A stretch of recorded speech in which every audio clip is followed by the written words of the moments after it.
The next item of business is a debate on motion 19809 in the name of Ben Macpherson on protecting the rights of EU citizens in Scotland. Can I invite those members who wish to speak in the debate to press the request to speak buttons now, and I call on Ben Macpherson to speak to and move the motion. Minister, please. Thank you, Presiding Officer. I'm very glad to open today's important debate, but unfortunately I'm also deeply disappointed that over 3 years on from the 2016 referendum on membership of the European Union, EU citizens in our communities who are our friends, neighbours, colleagues and in many cases family continue to experience unnecessary and unpleasant insecurity and anxiety. Every member in the Chamber will have constituents from other EU and EAA countries who have had to deal in the last 3 years with unacceptable turbulence as they try to navigate the process of staying in a country they have done us the privilege of choosing to make and call home. Many EU citizens have been here for decades, have set up businesses here, have raised their families in Scotland. They are part of Scotland, and we are Scotland together. Many EU citizens are here to study in our colleges and universities, are playing vital roles in the delivery of public services, and are contributing to our shared culture and communities across the country. And the anxiety that has been felt is reflected in the Labour amendment today, and we will be accepting it as a result of that and for other reasons. Amidst the continued uncertainty that EU citizens feel, we must all collectively ensure that EU citizens continue to feel valued and welcomed here in Scotland, and to do our best to provide that reassurance. EU citizens are a welcome and integral part of communities across the country, and we want and indeed need them to stay. Of course, we are all still EU citizens. We can still enjoy the freedom to live, study, work, trade and travel across the 28 member states of the European Union. But when I talk about EU citizens today, I'm talking about citizens from other EU countries. And I'm also talking about citizens from the EAA and EFTA countries who are also facing the loss of their rights if Brexit happens. And while there are separate arrangements for Irish citizens who, no matter what happens, will continue to benefit from the provisions of the Common Travel Area, some Irish nationals may wish to apply for the EU settlement scheme, especially if they have non-EU family members. Presiding Officer, just over a year ago, this Chamber came to a general consensus on the significant economic, social and cultural contributions made by EU citizens to Scotland, and reaffirmed its support for our friends, neighbours, colleagues and loved ones who have done us the honour of making Scotland their home. We want EU citizens to continue to feel welcome in Scotland and to retain their right to stay. The UK Government's EU settlement scheme has now been open for over 7 months, and over 92,700 applications have been received from EU citizens in Scotland. It is important to be clear here that the numbers relate to applications rather than applicants. And given an individual may need to submit multiple applications, firstly for pre-settled status and then for settled status, we all need to be careful about claiming certainty over the number of individuals who have successfully secured their status. The UK Government has not published that more detailed information. However, even if we take the most positive interpretation of the UK Government's figures, then at the most, only around 42% of the estimated total number of EU nationals living in Scotland have applied to the scheme.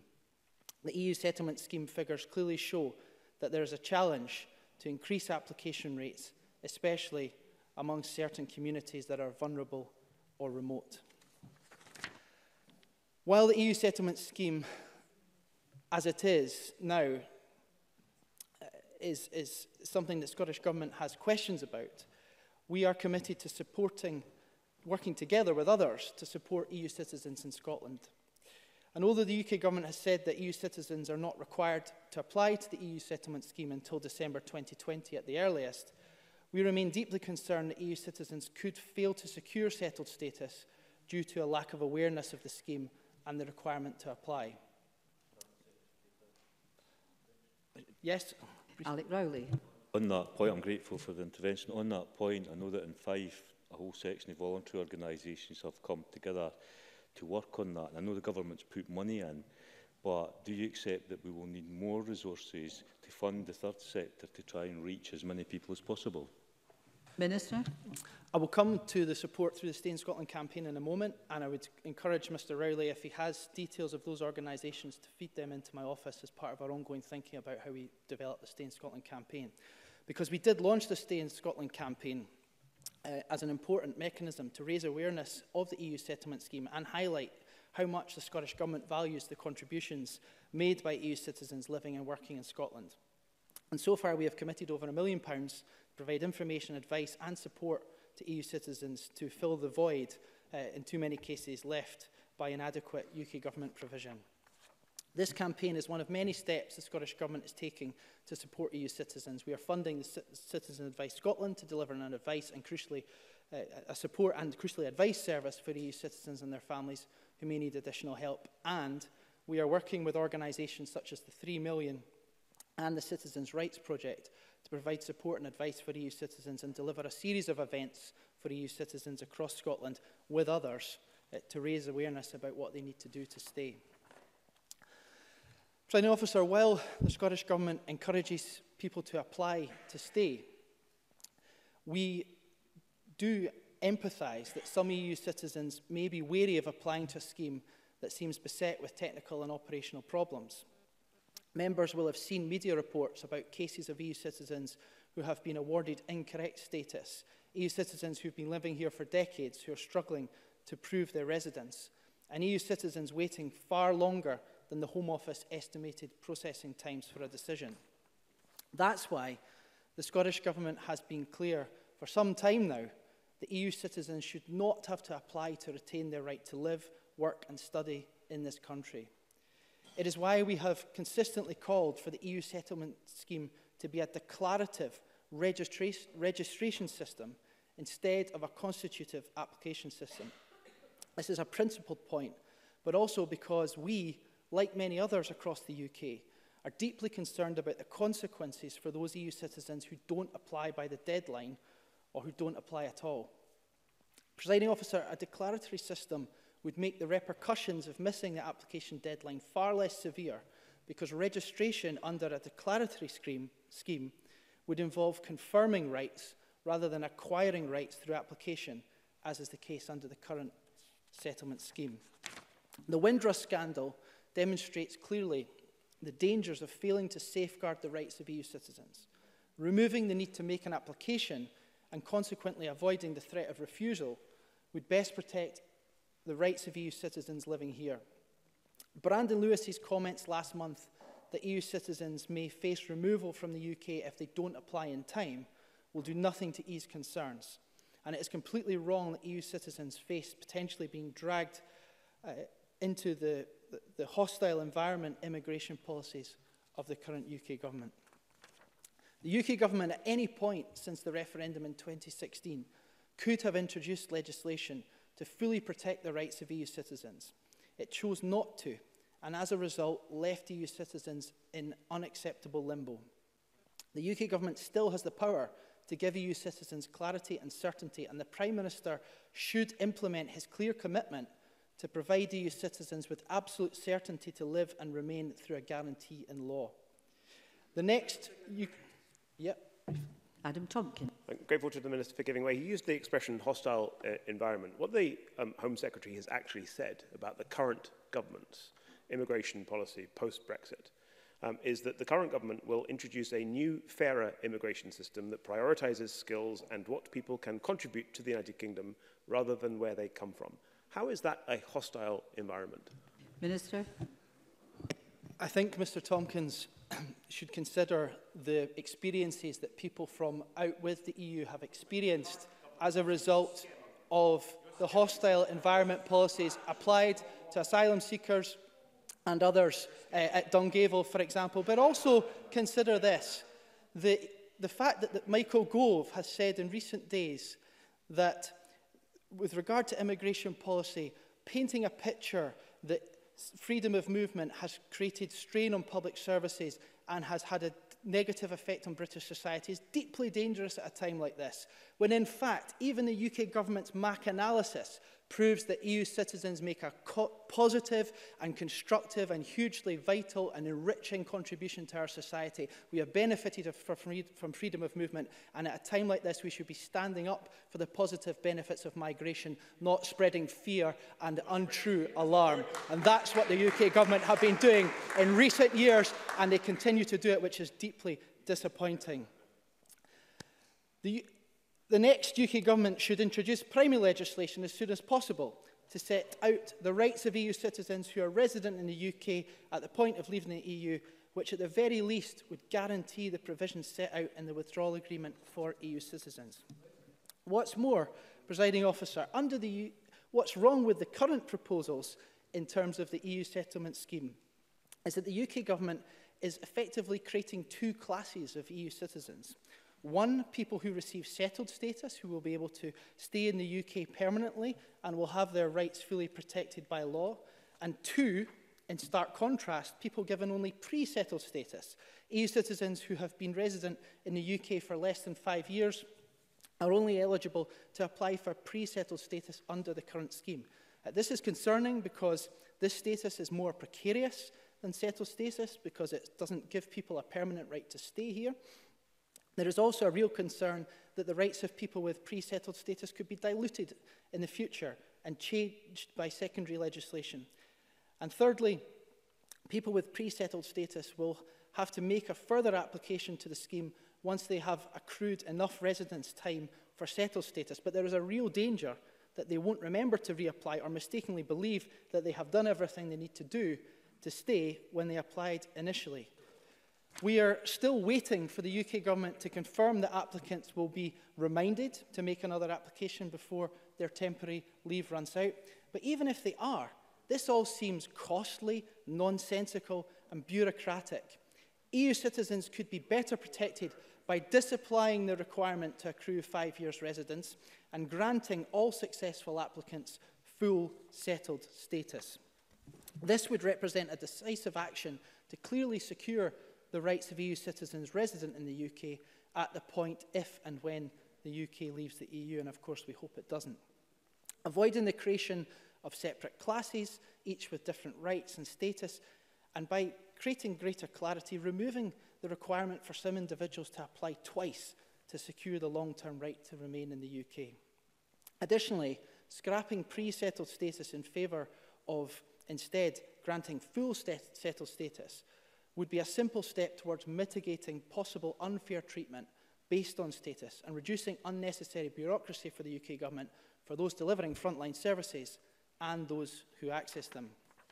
So, Presiding Officer, either by establishing a declarative system or ensuring that all EU citizens are granted the more secure settled status, either of these would be much improved on what is on offer at the moment and provide a very welcome sense of certainty for EU citizens and for all of us, underpinned by primary legislation. What's more, Presiding Officer, EU citizens must be given the option of physical proof of settled status if requested. There are already concerning examples of, anecdotally, of the EU citizens being asked for their status by employers and others, and as highlighted by SCVO's evidence to the debate today. And we really need to be careful about the potential discrimination that is emerging, and all keep a constant watch on that developing, and making sure that we are emphasising, particularly at the moment, to employers, housing providers, those that provide financial services. EU citizens have full rights under freedom of movement at the moment, and we need to raise awareness of what their rights will be under settled status, and by removing pre-settled status, that would make it a lot easier. Presiding Officer, in conclusion to this opening of the debate, and this important debate, EU citizens play a crucial role in our economy, our public services and our communities. And whether they have lived here for months or many years, Scotland is their home, they are welcome here, and we want them to stay. So my call is to colleagues across this chamber: let us speak with one voice and make EU citizens feel valued and welcome. And let us also work together to encourage and support them to stay. Let us continue to make every effort to protect their rights to stay in Scotland and urge any UK government to do so after the 12th of December by creating a declarative system and awarding full settled status. Presiding Officer, I move the motion in my name and look forward to today's debate. Thank you, Minister. I now call on Donald Cameron to speak to and move Amendment 19809.2. Mr Cameron, please. Thank you, Deputy Presiding Officer. I'm pleased to be able to open for the Scottish Conservatives in this debate, and I want to begin my remarks by taking the opportunity to agree where I can with the Minister. There is more common ground here than some would acknowledge. I agree that EU citizens who live and work in our country are highly valued. I agree that they make an extraordinarily important contribution to our society, to our culture, and to our economy in the same way that all our citizens do. And I agree that we need to encourage students from the EU to continue to come and study in our universities. And I agree that we must be an open and tolerant society, and that people who live in EU countries should feel safe visiting, living, and working here. However, where I part company with the Minister is the knee-jerk criticism he makes of the UK government, a government which time and time again has committed to protecting the rights of EU citizens currently living in the UK. If anything, the current administration and the current Prime Minister have even gone further and faster than Theresa May and her government when it comes to wanting to provide certainty to those EU citizens. So the incessant scaremongering by the SNP government over the rights of EU citizens after we leave the European Union is ill-judged and deeply hypocritical. Minister. Cameron would like to clarify to the Chamber today whether the Scottish Conservatives agree or disagree with Michael Gove's assertions which in the last 2 days, which undermine the reality that EU citizens have contributed a net benefit to this society, and his statements undermine that overarching sense that we should all feel and consider that EU citizens have deeply enriched our society in many, many ways. And will he condemn Michael Gove's statement? Fine, long intervention. Mr Cameron, I'll give you your time back. Thank you, Presiding Officer. I'm not going to rise to that. The Minister heard what I've said in great detail in the last 2 minutes. About the views of this party when it comes to... Just a minute. Mr Tompkins, you've got mumbling-itis. You've mumbled and mumbled throughout, and I want you to stop, because you've got 9 minutes at the end. You mumbled to your heart's content then. Thank you, Mr Cameron. Thank you, Deputy Presiding Officer. The Minister has had ample chance to listen to what I've had to say about the views of this party when it comes to valuing our EU citizens. The fact is, the SNP demanded that any Brexit deal respected the rights of EU citizens.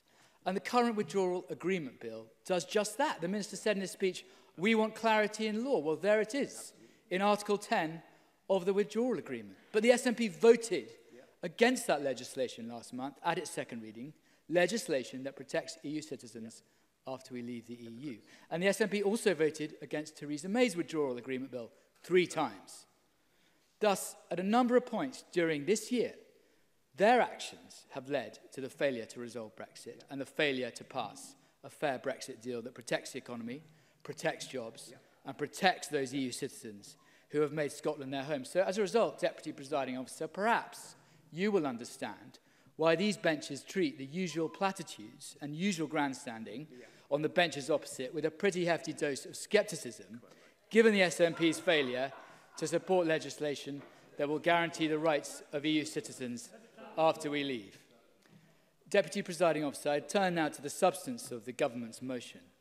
I want to reiterate the support of my party for the some 221,000 EU citizens who are resident in Scotland. As a Highlands and Islands MSP, I know all too well what a significant contribution they make to the local economy. Up to 10,000 EU citizens are employed in our food and drink sector, while over 4,500 EU citizens work in the Scottish fishing industry. And I'll give one local example. I recently visited the Callan shellfish factory in North Uist to discuss the potential challenges facing that sector in the Western Isles. And whilst I was there, I was informed about 2 fishermen who moved over from Poland and established their own scallop fishing business in 2009. that has been going strong for 10 years now, supplying fresh scallops to the factory. And just recently, they invested in a new purpose-built scallop vessel. They are optimistic about the future of their business. And that shellfish factory noted that Brexit, whilst it provides short-term challenges, does also provide long-term opportunity. This is just one example of the important contribution that EU citizens make to our country, and in this case, to our remote and rural communities in the Highlands of Scotland. Indeed, it is not just our rural economy where EU citizens make a significant impact, but also in academia, where some 19% of Scotland's academic researchers come from the EU, or in the tourism sector, where some 21,000 EU citizens work also. And all of this, in our view, reiterates the need to secure a Brexit deal which will allow Scotland and the rest of the UK to continue to attract talent and skills from the EU. The Royal Society of Edinburgh have stated, and I quote at length, the UK should promote a narrative of being open for business and seen as a welcoming destination for immigrants. It must be clear that, in particular, skilled and talented migrants are both required and valued. I could not agree more with that statement. Now, I believe that the Withdrawal Agreement Bill does this by securing the rights of those who already live and work here, as do some of the recent announcements, which add to the message, Deputy Presiding Officer, that the UK is open to those who want to work and contribute to our economy and society. Such as the announcement just recently that the number of places allocated through the Seasonal Agricultural Workers Scheme will be increased from 2,500 to 10,000. A reminder, I will, indeed.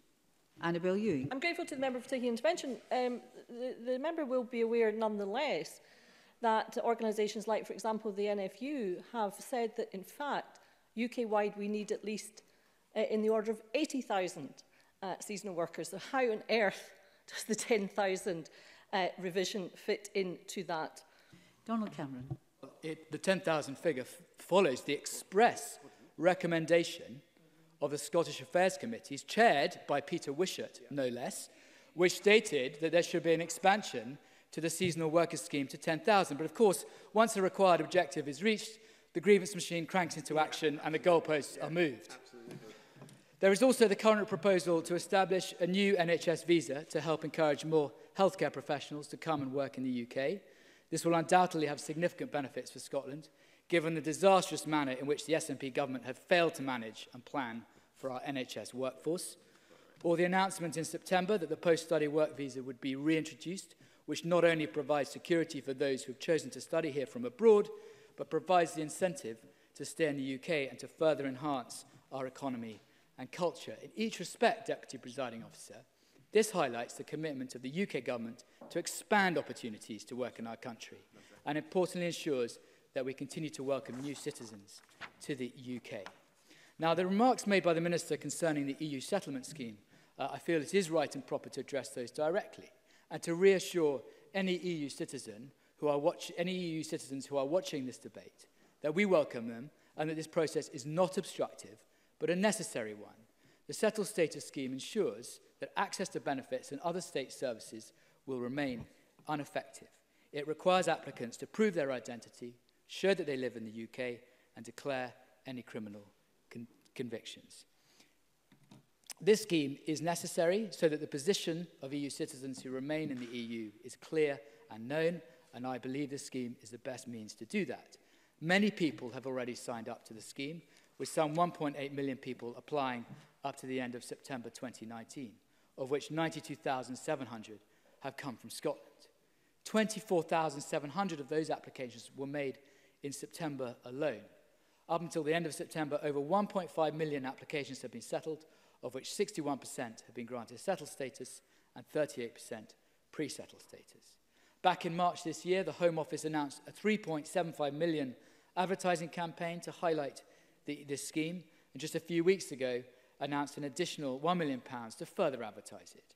It is patently clear that these are not the actions of a government that is discouraging EU citizens from remaining in the UK, but one that is actively trying to help people register with the scheme prior to the deadline in December 2020.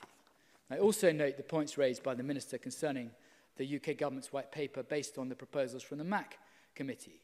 There has been a significant degree of misinformation about this matter, and I would like to touch on it briefly. First and foremost, it should be noted that the white paper is just that, a white paper. It is not definitive UK government policy, and the measures proposed are proposals for consideration only. As the Home Secretary at the time, Sajid Javid, noted when it was published, he said this, he said, "That is not the final word. Rather, it is the starting point of a national conversation on a future immigration system. I am pleased to announce that the government will be launching a year-long programme of engagement across the UK to ensure that a wide range of views are heard." In September, I'm sorry, I don't have time. In September, the UK government announced a review of some of the proposals around a points-based system and salary thresholds. The review ended earlier in this month and will be published in due course. However, on the matter of a points-based system, this, of course, was something that was supported by the SNP's White Paper for Independence, which said we plan a controlled points-based system to support the migration of skilled workers for the benefit of Scotland's economy. And that is what the UK government is moving towards across the whole of the UK. So I look forward to that being welcomed by others shortly. The White Paper did propose a range of measures that we broadly welcome, including the proposal that there will continue to be no limit on the number of international students who can study in the UK, and the introduction of a streamlined application process for those who are visiting, coming to work, or coming to study. Deputy Presiding Officer, in conclusion, we want Scotland to be an open, tolerant, and welcoming country for new talents from around the world, including the EU, which allows our society to benefit as a result. We support the major contribution of EU citizens. We want them to stay after we leave the EU, and we welcome their continued contribution to our country. People are fed up with the scaremongering on the status of EU citizens. It is high time that the SNP government stop politicking on this sensitive issue and get behind the UK government as it navigates a Brexit deal which will secure the rights of EU citizens, deliver on the referendum result, and allow Scotland to prosper. And I move the amendment in my name. Very much, Mr. Cameron. I now call Alec Rowley to speak to move Amendment 19809.3 in the name of Claire Baker, and perhaps you would just repeat those words. Yes, thank you, President Officer. Clear. I'm happy to move the amendment in the name of Claire Baker and supported by myself. In a brief from the Scottish Council for Voluntary Organisations, they point out that the current settlement status scheme places the human rights of EU citizens at fundamental risk. Their right to their private and family life, to work, to health and to social security are all undermined. EU citizens have been living here as a right, but will now be required to apply for permission to stay in their own homes and in their own communities. This cannot be right, and is why we need to be clear that if the UK leaves the European Union, the EU settlement scheme must be changed. Presiding Officer, we know that there were many lies told in the 2016 EU referendum campaign, but I draw your attention to the fact that in that referendum it was promised that there would be no change for EU citizens already lawfully resident in the UK, and that EU citizens would automatically be granted indefinite leave to remain in the UK and treated no less favourably than they are at present. Yet, under the current scheme, these promises cannot be delivered. Many EU citizens and family members will struggle to obtain their status due to a variety of factors, including a lack of awareness about the scheme, a lack of support or difficulty in obtaining documentation.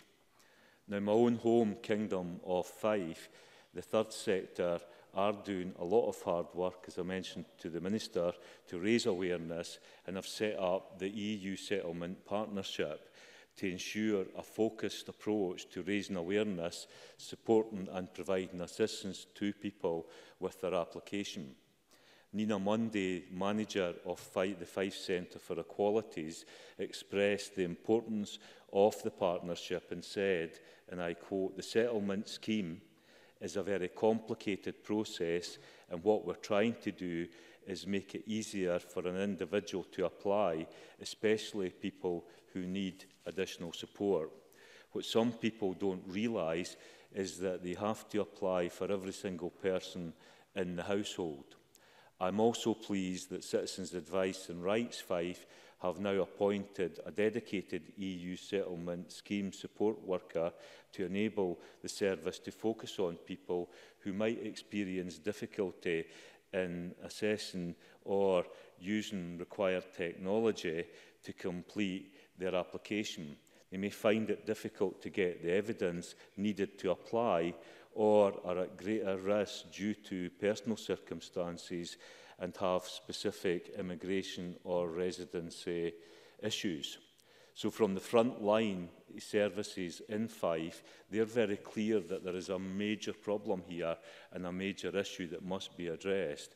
But as SCVO have stated, no comparable application scheme anywhere has ever succeeded in reaching 100% of its audience, and it is highly unlikely that the UK government will manage to do so. They say, and I quote, "We know that it is the most vulnerable in society, including elderly and disabled people and children, who are at the greatest risk of falling through the cracks." They also point out there are many EU citizens at risk of missing out on securing immigration status. This includes, for example, women who have experienced domestic violence, victims of trafficking, older people, those without online access, those with language or cultural barriers, and those who are isolated and have less contact with the authorities. According to the latest population estimates, there were 219,000 EU nationals living in Scotland, not including students, in June 2017. This accounts for just over 4% of our population. Between 2000 and 2015, 86% of Scotland's population growth was down to immigration. And we know that we need more growth in the working age population. So the nasty party, with its message of taking control of our borders, have deliberately tried to stoke up an anti-immigration message when actually the opposite is the case. We need more people to make their lives here and work and contribute to the overall well-being of our country and our society. Indeed, economic analysis from the Scottish Government itself found that each additional EU citizen working in Scotland contributes a further £34,400 to GDP. The report estimates the total contribution of EU immigrants as approximately £4.42 billion per year. So clearly, we need to have this matter resolved. The British Medical Association, in a brief, said the NHS cannot afford to put up barriers to medical or other healthcare staff, or to deter staff from coming to work in the health service at a time when they are needed the most. They state the NHS has always relied on international doctors to provide a safe, high-quality and reliable level of service for patients and to fill the gaps in the medical workforce. In 2018, nearly 85,000 doctors working in the NHS, approximately 37% of the medical workforce, received their primary medical qualification from another country outside the UK.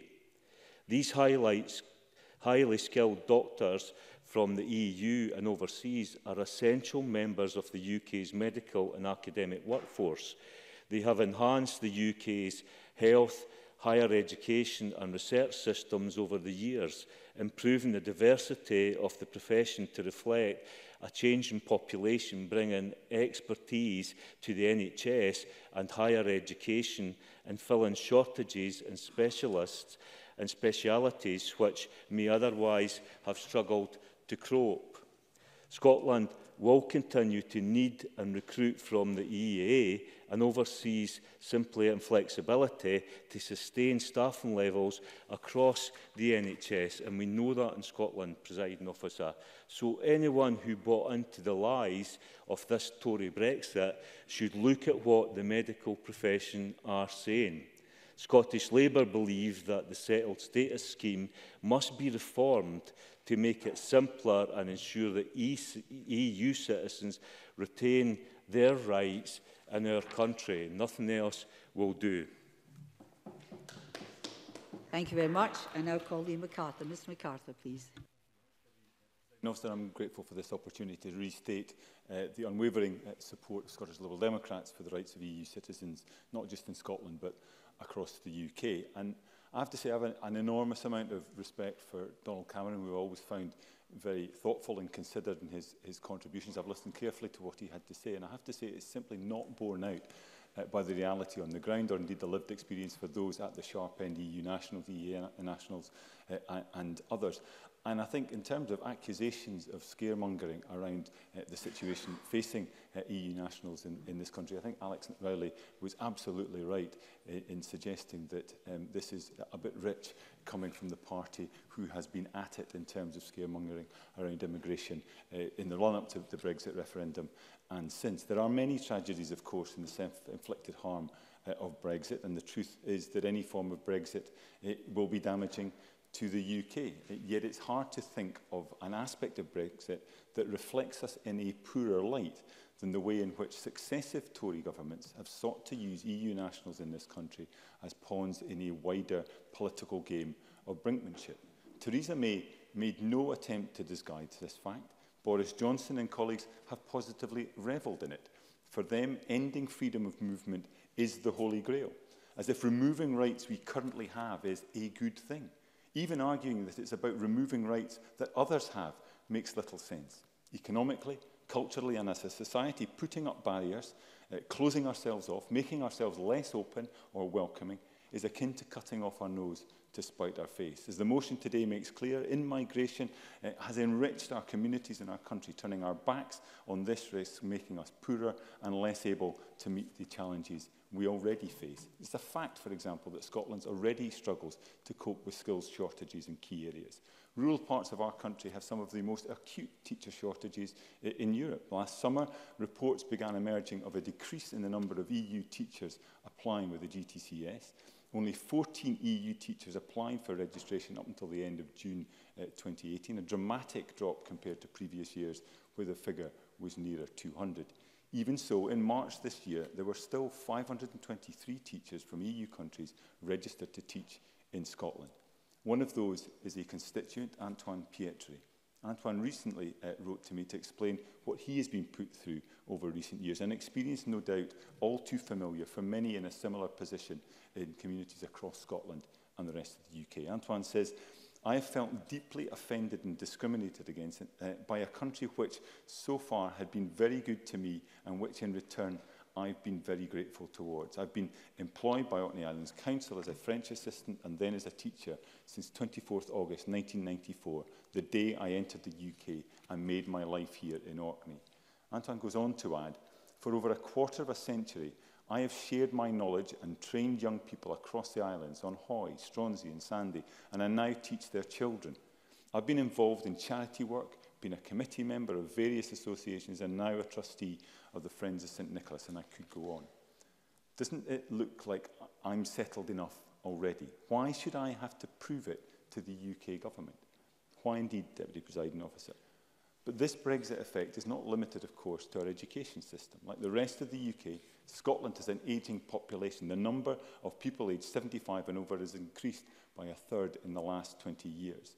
Discouraging EU citizens from coming to the UK or staying will have potentially disastrous effects on the ability of our NHS and care services to meet the consequences of the demographic challenges we face. The Tory amendment heralds their proposed NHS visa as some sort of saviour in this regard, but nothing could be further from the truth. Surcharging EU health professionals £400 per year to work in our NHS will do nothing to stem the exodus of EU nurses leaving the country, 5,000 in the last 2 years. The NHS currently relies on 10,000 doctors and 20,000 nurses from elsewhere in the EU. Slapping on a nurses' tax is no way to persuade them to stay or others to come in future. Meanwhile, a newly qualified GP looking to make her home in Orkney has found herself embroiled in the fallout from Brexit. Writing to me recently, she explained how obstructive the government's registration scheme is and how impractical for those like her living and working in the island communities. To apply without an Android phone, my constituents were initially forced to travel to Edinburgh to make the application at an ID checkpoint, a process as inconvenient as it was demeaning. In the case of my constituent, it means that despite early access to the application process, she still doesn't have her settled status confirmed, and she is by no means alone. I appreciate the Minister's comments about the reliability of some of the figures, but it does appear around 2.7 million EU citizens in the UK are still without settled status.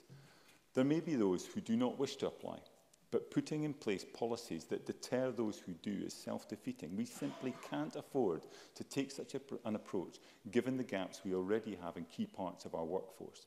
And by forcing our friends, neighbours and colleagues to be processed through a settlement scheme, we must be clear what this entails. The settlement scheme is not intended to make anyone feel welcome. In that respect, it performs its function superbly well. It doesn't confirm rights in an empathetic or a positive way. It interrogates the decision of individuals and families to come to this country in the first place. It hangs a threat of deportation over the heads of people who have offered to our country their skills, creativity, experience, and so much more. These are our fellow citizens whose contribution to our communities and our country goes well beyond the economic. They help shape our identity and who we are. They are our friends, neighbours, work colleagues, and family. They deserve better. Deputy Presiding Officer, for my two constituents and thousands like them across communities in Scotland and the UK, we must do better. I am in no doubt the best way to do that is to stop Brexit. And on that basis, I support the motion and the amendment in the name of Claire Baker. Thank you. Thank you very much. Open debate, speeches of 6 minutes, a little time in hand for interventions. Annabel Ewing, followed by Alexander Stewart. Ms Ewing, please. Thank you, Presiding Officer, and I am pleased to have been called to speak in this important debate this afternoon. For the position of EU citizens in Scotland is an issue that is important to me on a personal as well as on a political level. And indeed, I have very close friends who are EU nationals and who have made their lives here over the past 30 years or so. They have set up businesses here. They have paid their taxes here. They have paid their national insurance contributions here. They have created employment here. They have met their partners here. They have had children here. And they hope to retire here. And whilst my friends have applied for settled status, it was done with a heavy heart and has caused much upset for them and for their families. For they feel, Presiding Officer, as if they have been othered by the UK government. That is to say that their participation in our society is no longer based on rights, but rather on the vagaries of administrative policy driven by the anti-immigration rhetoric of Westminster. And they feel too a great sadness that the UK has embarked on such a course, well remembering the history of the continent of Europe and the fundamental objective of the EU, and that is to bring peace, and was indeed to bring peace to a war-ravaged Europe through trade and cooperation. Turning to the EU settlement scheme, a subject which I spoke about in the members' debate that I secured in March of this year, I would wish to reiterate that my objection to this scheme is first and foremost one of principle. For as a lawyer by trade and one who practiced EC law in Brussels for some 10 years, I find it abhorrent that the UK Tory government is forcing individual citizens who have legally acquired rights further to international treaty to make an application for rights that they already have. Aside from that fundamental objection, Presiding Officer, the practicalities of the scheme leave a lot to be desired and take no account, as we have heard, of the position of many individuals who do not have ease of access to making an online application. Also, and importantly, the successful applicant does not receive, as we have heard, any physical piece of paper at the end of the process. Rather, there will be an electronic link only. And I wonder who in this chamber would be satisfied with such an approach if it was their family member who was placed in such an invidious position. And given, presiding officer, the dreadful record of the UK Home Office as far as immigration matters in general are concerned, surely we should all feel uncomfortable that it is this dysfunctional department which will hold such sway over people's lives. And we must remember in this respect that there is currently no proper right of appeal, but rather provision in the first instance for an administrative review only. Taking all of the above points into account, I would wholeheartedly wish to support the calls from the Scottish Government, from the SCVO, the Scottish Human Rights Consortium and others for the system to be overhauled and for a declaratory system to be put in its place. This would avoid the need for citizens to make applications and would remove the threat of refusal except in the most extreme circumstances. Given that the EU27 have the option of proceeding with such a system for UK passport holders living in their countries, there is no reason why the UK cannot so proceed here. Indeed, a declaratory system is a much fairer approach, for it removes the uncertainty and anxiety surrounding applying for settled status. And by removing the role of the Home Office in effect as judge and jury, it would be much more likely to increase the numbers of those applying. As we have heard, applications for settled status have been on the low side to date, and we must, each of us, do all we can to encourage our fellow citizens from other countries in the EU to stay here in Scotland.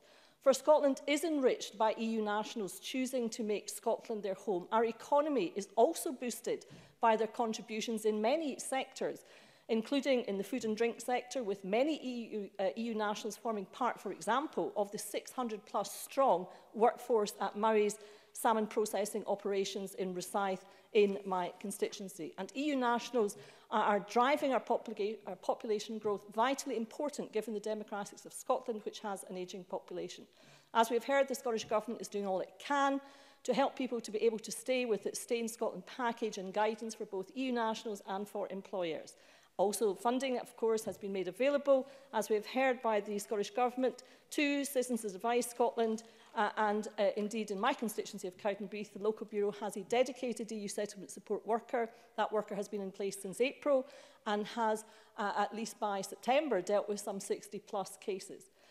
Presiding officer, who would ever have imagined that we here in 21st century Scotland would live to see the day when such an ugly policy would be the law of the land? That is not who we are in Scotland, presiding officer. We did not vote for this, and we will not put up with this.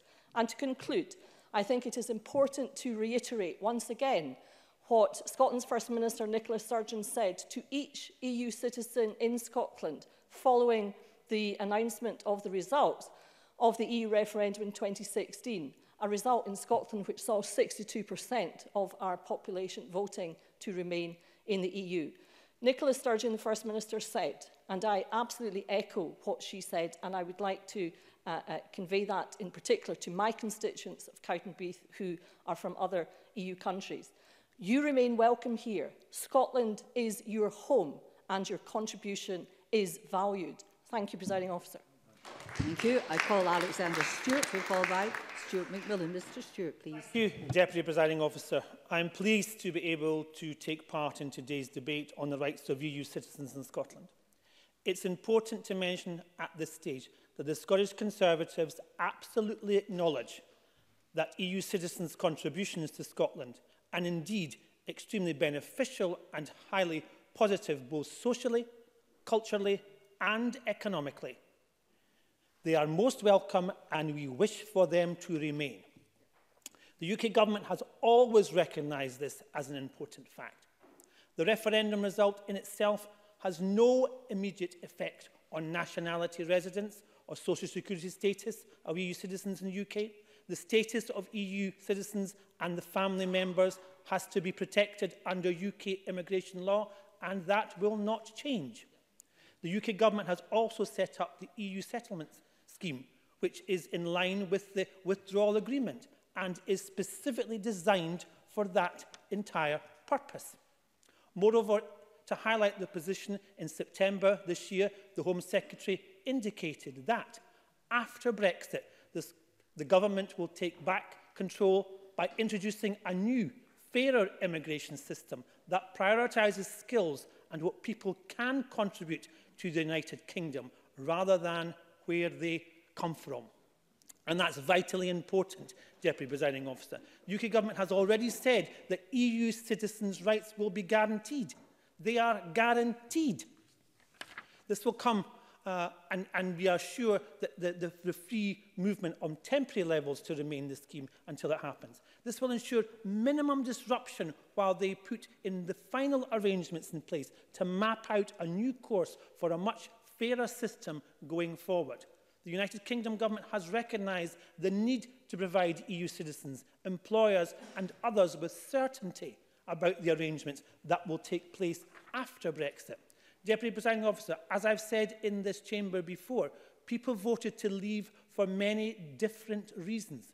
For some, it was a question of sovereignty. For others, it was about economic opportunities. Yes, and for some, it was about greater control over immigration. However, it was not about rejecting immigration altogether. In anticipation of these changes, the UK Government has already commissioned the Migration Advisory Committee to assess other international countries and point-based method. And in the preparation, the Home Secretary wrote back in September for the UK moving towards a point-based immigration system. This will ensure that Scotland in the United Kingdom continues to attract the best and the brightest talent from around the world. Indeed, it is extremely opportunity, and as we've said in the past, the SNP themselves saw this as an immigration system when they were introducing their 2013 white paper as a solution to what would happen here in Scotland. As to all often has been the case, that the SNP have spent significant amounts of time, valued energy, blaming Westminster and criticising the government for their immigration policy. Deputy Presiding Officer, that stage we should be looking to put grievance politics on the back burner. And I want to indicate an example that took place recently, which happened back in March, when a mailing was sent out using taxpayers' money from the offices of Alan Smith MEP. A letter was sent to EU citizens in Stirling, part of my own region, Mid Scotland and Fife, and this letter caused confusion, fear and anxiety. It advised that the UK Prime Minister had spoken about EU citizens in a shameful manner, when Theresa May had consistently ensured that their rights were to be protected. However, we in Scotland and the Scottish Conservatives have ensured that when it comes to sectors, we will look at them, and we have already, and I give examples of agriculture. We believe that the future of farming lies in increased productivity, but we recognise that with the soft fruit and vegetable farmers, the technology is not yet available for that to happen. That is why we campaigned for and delivered a pilot scheme to bring non-EU seasonal workers to the UK to deliver work for our farmers that was needed. We have continued to listen to that and in the farming sector, and that is why we have quadrupled that quota by having dialogue and discussion. Now, I wish to continue to ensure that that quota is quadrupled for the next year. After pressure from the Scottish Conservatives, and I pay tributes to Ruth Davison and Liz Smith, the United Kingdom also announced the reintroduction of a 2-year post-study work visa. This has been welcomed right across the sector, and that was put in place by us having dialogue and discussion with our counterparts at Westminster. In conclusion, Deputy Presiding Officer, we all need to engage in collective and cooperative dialogue about how we can deliver a better immigration policy that reflects the work here in Scotland. That is why the Scottish Conservatives have always done that when it comes to migration policy. No, we have not always immediately agreed with our Westminster colleagues' approach, but what we have done is to make positive and proactive suggestions. By having that positive dialogue, it has ensured that the approach has always paid dividends, and we will continue to ensure that that is the case, because we do value these individuals. We wish them to stay because they make a valued contribution to our society, and I support the amendment. Thank you very much. I call Stuart McMillan, who will be followed by Lewis MacDonald. Mr McMillan, please. Thank you very much, Presiding Officer. Presiding Officer, I'm both Scottish and European, and also a nationalist and an internationalist, and I fully support the motion in the name of the Minister. And I would urge the Chamber to speak with one voice tonight at 5 p.m. when we have the vote, to actually tell all of our EU friends who have chosen to live here that they are welcome. EU citizens are clearly concerned about their status. They're clearly worried about what's going to happen to them in a post-Brexit scenario. And I want them to stay. I want them to continue to contribute to our country, our economy, our culture, and also socially. Now, I previously sent a letter to all the EU nationals in my Greenock and Inverclyde constituency, providing them with information available at the time, but also reaffirming the fact that they are welcome here. Now, some of the responses I received were full of gratitude, but they also wanted to say thank you for that reaffirmation. They also wanted to thank the First Minister for her continued support and her continued comments indicating that all EU nationals are welcome in Scotland. Now, Presiding Officer, it's important that no matter what politicians talk about and no matter what figures we actually bandy about when we have debates in this chamber and also in committees and also outside of the Parliament, we have to remember that these EU citizens are individual people. The plight that they have at the moment is something that the UK government can fix readily if they want to. But also, it's not just about the adults, it's about the children as well. These individuals, they go about their business, they contribute to their working environment, they contribute to making Scotland better. Now, I thank them for choosing Scotland as the country that they actually want to live in, and I thank them for actually calling Scotland their home. Now, I don't believe that any member of this Parliament would be pleased if the state told them that the circumstances were going to change. I don't believe that any member of this chamber would be pleased if they believed that their home might no longer be theirs if they were not allowed to live here anymore. I think that this is where the SCVO comments in the briefings provided to us were actually was very helpful, and which Alec Rowley touched upon earlier. And I think one of the quotes was that from the SCVO was that we will now be required to apply for permission to stay in their own homes and communities. Presiding Officer, the UK government record in dealing with immigrants has not always been one to be proud of. The Windrush scandal proves this to be the case. If Windrush tells us anything, it tells us, and also now EU citizens living here, that the UK government cannot be trusted on immigration. We all heard the stories of individuals going to visit family and friends in the Caribbean, only to some of them to only be refused entry when they came back to the UK. We also know that some people died when they left, when they went to go and visit. Their homes were in the UK. Their lives were in the UK. I don't blame EU citizens for being scared and apprehensive. I would be if I was in their situation.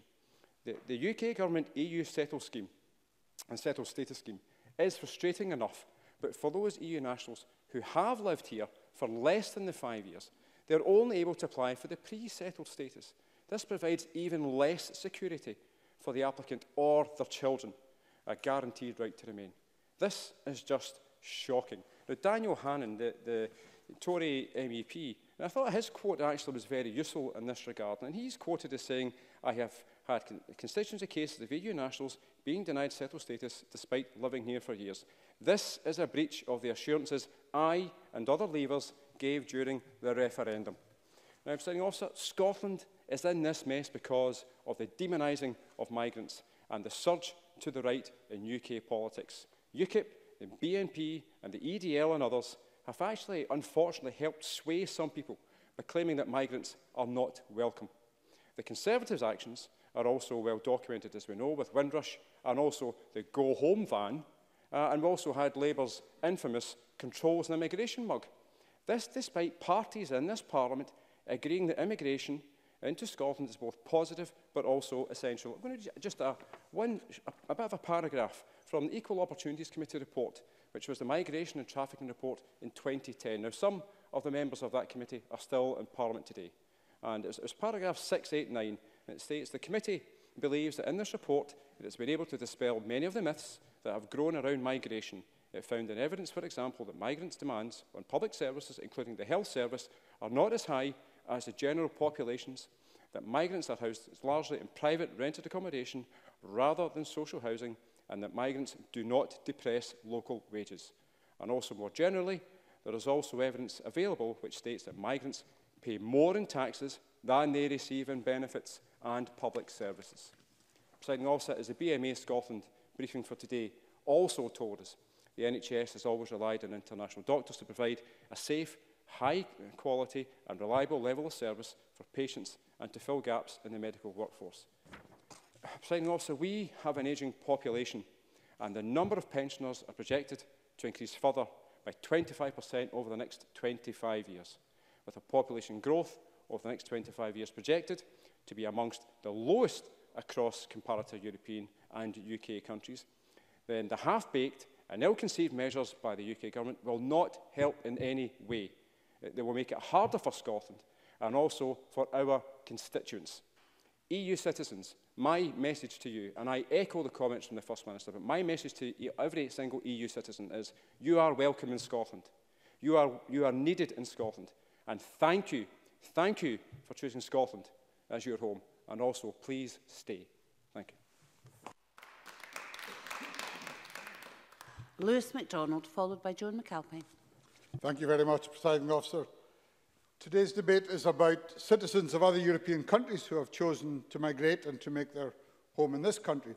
It is also about citizens of member states of the European Economic Area, as the Minister said, countries such as Norway, and people who have not crossed the North Sea on a permanent basis, but who are able to use their freedom of movement within the EEA to work here and to go back to their home country between trips or between contracts. And that is worth noting from the point of view of my own region of the North East. Offshore oil and gas workers from Aberdeen are at least as likely to work in Norwegian waters as they are in the southern North Sea of England or Holland. And Norwegians are just as likely to work here while still living in Norway. There are other economic sectors where the same is true. The loss of that freedom of access will be bad news for those workers and for what is surely the highly desirable objective of economic activity which straddles borders in the North Sea. So it's important to bear those workers in mind while focusing also on those European citizens who have made the huge commitment of leaving their own countries to come to live in ours. Those citizens are already feeling the effects of the Brexit vote, and it is those citizens who are the focus of the Labour amendment today. That amendment highlights the recent report on how Brexit impacts EU citizens' mental health and well-being, carried out by researchers from Robert Gordon University with support from Phoenix. The Minister and I were both fortunate enough to be at the launch of that report in June, and Piotr Todorowski from RGU, who presented at the launch, also wrote up their report in the Scotsman at that time. This report matters because it goes beyond the legal issues of rights and entitlements to look at what the uncertainty of Brexit actually means for the lives of the people most directly affected. The evidence came through focus groups carried out in Edinburgh and in Aberdeen.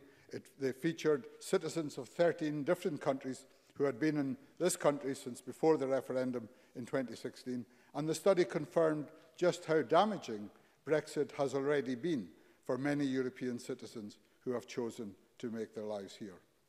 The research highlighted three impacts on people's mental health and well-being. First, there was the unravelling of people's future plans. One witness told of putting marriage plans on hold because of citizenship uncertainties. Another was afraid to leave the UK in case it was not possible to get back in. Second, and perhaps most important, there was the sense of rejection. Having been welcomed and made to feel welcome, suddenly here was a public vote which said they were not welcome after all, a public vote in which they, as active citizens and taxpayers, often as volunteers in their own community, were denied the right to participate. Some, of course. Stuart McMillan. I thank Lewis MacDonald for taking the intervention. Would Lewis MacDonald agree with me that his comments there echo the same comments that came from the Fife Migrants Forum when Ms MacDonald was a member of the European Committee, maybe had evidence from them? Indeed, I remember that evidence session well, and Stuart McMillan is quite right. And that was at an earlier stage, but nonetheless reflected how quickly that uncertainty impacted on people's lives and people's sense of what they were able to plan and to do. And some of those who responded to the RGU study experienced direct discrimination as a result of the vote. Others were nervous at being marked out as different. and were unsure how far even those British citizens who were most sympathetic, how far we could understand how they felt. Thirdly, there was a sense of loss through change. Some participants described it as like mourning. First denial, then sadness, and finally acceptance of their loss. One talked of taking a different way to work to avoid seeing the endless and depressing headlines about Brexit and immigration. Others found that mental ill health, which they already faced, was made worse by depression about the referendum vote or by anxiety about what might happen next. These are consequences of the vote to leave the EU. They are to some degree unintended consequences. Many who voted to leave did not think about the implications for EU citizens any more than they thought about the implications for Gibraltar or for peace in Ireland.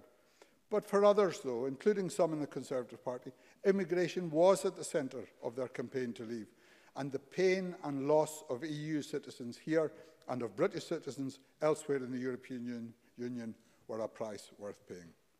Now, this is one of many reports to confirm just how deeply irresponsible that Leave campaign really was. What ultimately happens with Brexit is, as we all know, still to be determined. But whatever the outcome, the underlying sense of rejection for many EU citizens in this country will not just go away. Work will still be needed, even if Brexit is indeed not taken forward. Work will still be needed to convince those people that they really are welcome, not just by some of their neighbours, but by the community and the country as a whole. The motion we are debating today does not propose a different approach in Scotland from the rest of the United Kingdom. The Minister has proposed a different approach on the part of the next UK government to protect EU citizens right across the UK and in the event that Brexit does go ahead, and that is absolutely right and welcome. So the Minister's party and mine will agree on the matters we are debating today, just as we do on the wider impact of Brexit on people's human rights. But we shouldn't ignore the implications of this debate for other potential referendums, also posing hard choices, where some of our fellow citizens may also feel they have a great deal to lose. This report and many other studies on the impact of the Brexit referendum on European citizens are clear. It does not require hostile intentions to have very distressing impacts when it comes to erecting borders that cut through people's lives. And we should all be open to understanding what that might imply for decisions we might take now and in the future. Joan McAlpine, followed by Jamie Green.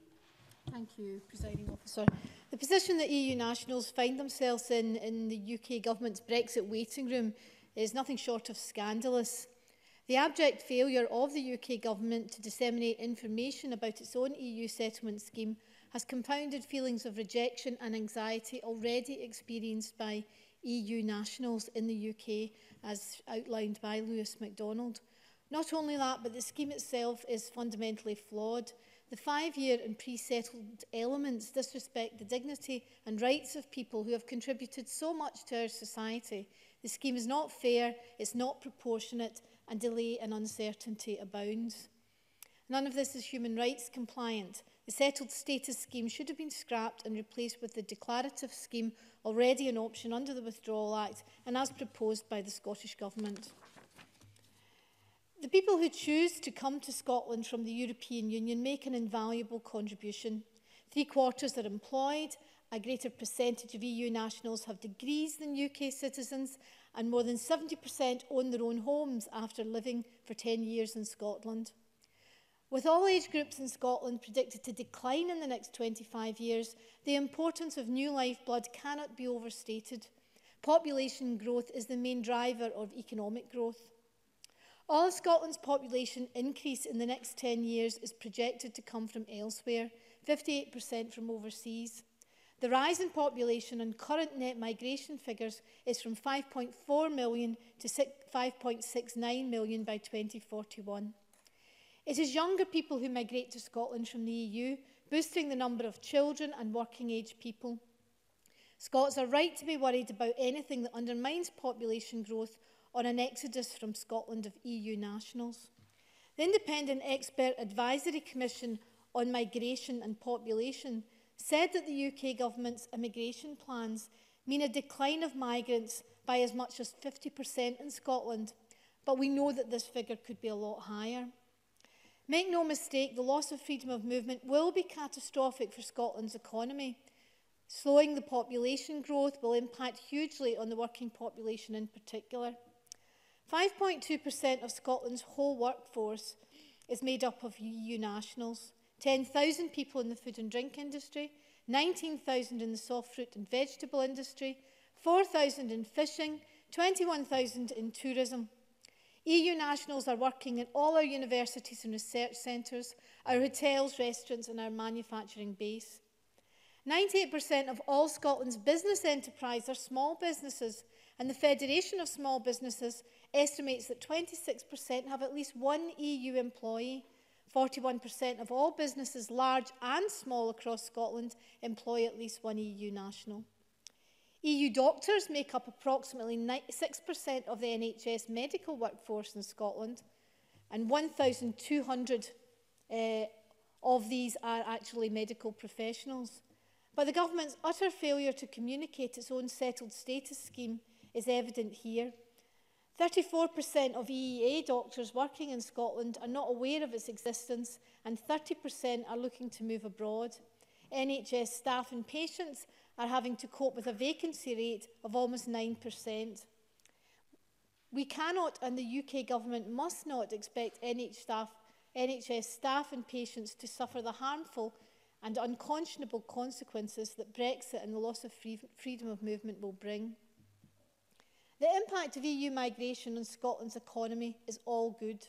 It means increased GDP and government revenue, higher exports, consumption and investment. It is calculated on an inflow of around 7,800 additional employed EU nationals each year, based on trends between 2007 and 2016. Two areas that I am privileged to present, Scottish Borders and Dumfries and Galloway, have experienced a slow and steady overall increase in net in-migration between 2012 and 2018, as official statistics show. Rural areas like these rely heavily on EU migrants for population growth and socio-economic growth. We know, and others have made the point well, that Scotland will be disproportionately affected by any slowdown in immigration. And that means our economic growth is in severe jeopardy. We want and need in Scotland to increase our labour supply, expanding the production capacity of the Scottish economy. When our economy as a whole is more competitive, all of Scotland's citizens benefit. This is the future that the UK government seek to deny Scotland. It is not acceptable, and it is time that our success is not predicated on the woeful decisions of the Westminster farce that is Brexit. In contrast to the lamentable efforts of the UK government, the Scottish government has communicated regularly and purposefully with EU nationals living here about the ramifications of Brexit. We want people to stay, to build, to share in Scotland's success. The settled status scheme does not help Scotland build for the future that we want. The scheme is a mess, and I support the Scottish Government's call for a declarative scheme that is fair, respectful, and should be given the full force of the law as soon as possible. Thank you. Jamie Green, followed by Fulton McGregor. Thank you, Presiding Officer. I'll be clear from my first comments. I have always welcomed, both in this chamber and outside of it, the contribution of both EU and non-EU migrants to Scotland. And I want to see them continue to be welcomed onto our shores, even after we leave the European Union. We cannot underestimate the important role that they play in our society and our economy. That contribution, especially in our rural economies, is enormous. Up to 10,000 people employed in our food and drink sectors, 5,000 in our fishing industry, and 21,000 in the vital tourism industry that Scotland needs. In our academic sectors, in universities, 1/5 of our academic researchers are from the EU. And as of August of this year, EU citizens make up about 4% of our population. So whilst there is a debate here over that contribution, that debate itself is a welcome one. The problem is the tone of the debate surely is not. I would like to add that their contribution is not just economic, though. as many have rightfully said in this debate. Their contribution is about diversifying our country, our society, and enriching it. And any notion otherwise is not one you will ever hear from me or ever hear from these benches. And any suggestion otherwise is disappointing, but not surprising. There have been nearly 93,000 applications for EU settled status in Scotland, but as some have alluded to, there are still deficiencies in take-up of that. And I think there's a duty on all of us, irrespective of our views on Brexit or other matters, that our constituents know about these schemes. And it does raise wider questions as to why, given that we talk about Brexit day in, day out, every day for the last 3 years, why so many have not come forward to do so. And I listened with interest to the Minister's comments on that. And to be fair to him, his actions, in my view, are welcome interventions. If the premise, if I can just make my point, if the premise of that intervention is to increase awareness in certain communities, then it is right to do so. But of course, the settlement scheme itself had flaws when it was introduced, no least the suggestion initially that there would be a fee. And I think the government listened and did the right thing on that. And there remains clearly anecdotal evidence that the scheme is not working perfectly for everyone. We've had briefings from the SCVO and others to that effect. I do listen to people. I listen to those briefings. They talk about delays in the process. They talk about the ability to appeal. And they talk about technical issues with the process itself. That feedback is important. And I think it's feedback that the Home Office ought reflect on. But I still maintain the argument, Presiding Officer, that as a result of the UK's decision to leave the EU, and if it transpires that we leave the market arrangements which currently permit EU-wide free movement of people, whatever your views on that, there still needs to be a physical mechanism for ascertaining who has the right to reside and work in this country. No country in the world with large numbers of immigration is devoid of such a mechanism. And I think this debate boils down to three different groups of people. The first, those who are currently within this country, who come from the EU, and who seek to identify themselves as such. The second, those from the EU who wish to enter the UK after Brexit, and the third being those from non-EU countries who wish to come here to live and work post-Brexit. They are distinct groups, and there are distinct ideas about how we deal with that. But there does seem to be some apathy over some that there should be a process at all. It doesn't occur to us as odd to respect the rules of entry and residence by which we go through when we go to other countries. So why does it seem odd to some that we have our own reciprocal arrangements in this country? I will on that point. James Dornan. Can I ask you why you would think that we should have faith in any system that this UK government comes up with, when just today Hubert Howard, who entered this country when he was 3 years old, died 3 weeks after getting his citizenship? He was one of the Windrush immigrants. Why should we trust a system that you put in place when that system was obviously such a dreadful failure? Jamie Green. I don't disagree that there are huge lessons to be learned from the Windrush immigration policy. However, the government has been very clear that those who currently live in this country, who are from the EU, are welcome.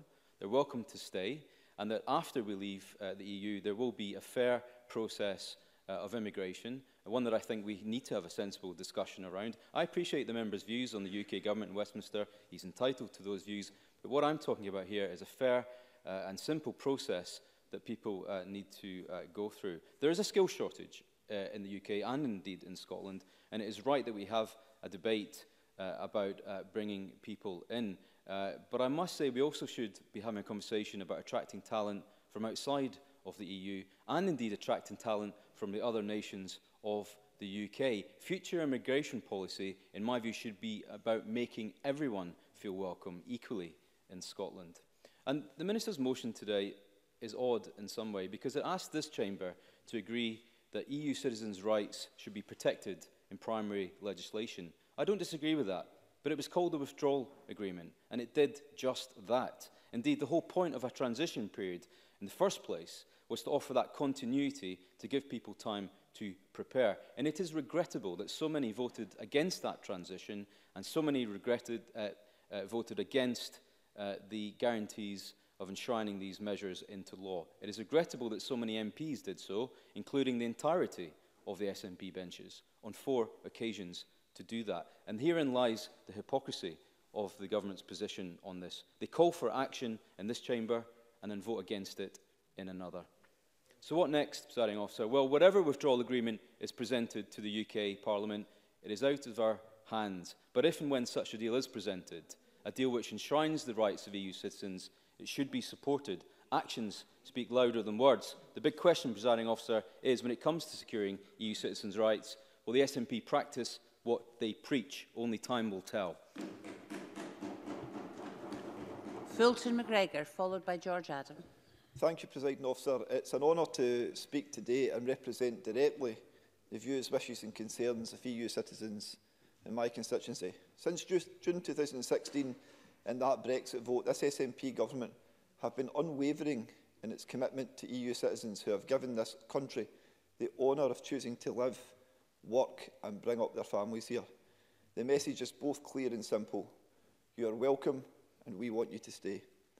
And just a few weeks ago, as others have mentioned, on the day that we were supposed to leave the EU, the First Minister wrote her 3rd open letter to all EU citizens in Scotland. The letter recognised the benefits and contributions of EU citizens here and finished with the assertion that you will always be welcome here. And although Brexit has caused anxiety among EU citizens living in the UK, studies have shown that EU citizens in Scotland feel more welcome than EU citizens in England and the rest of the UK.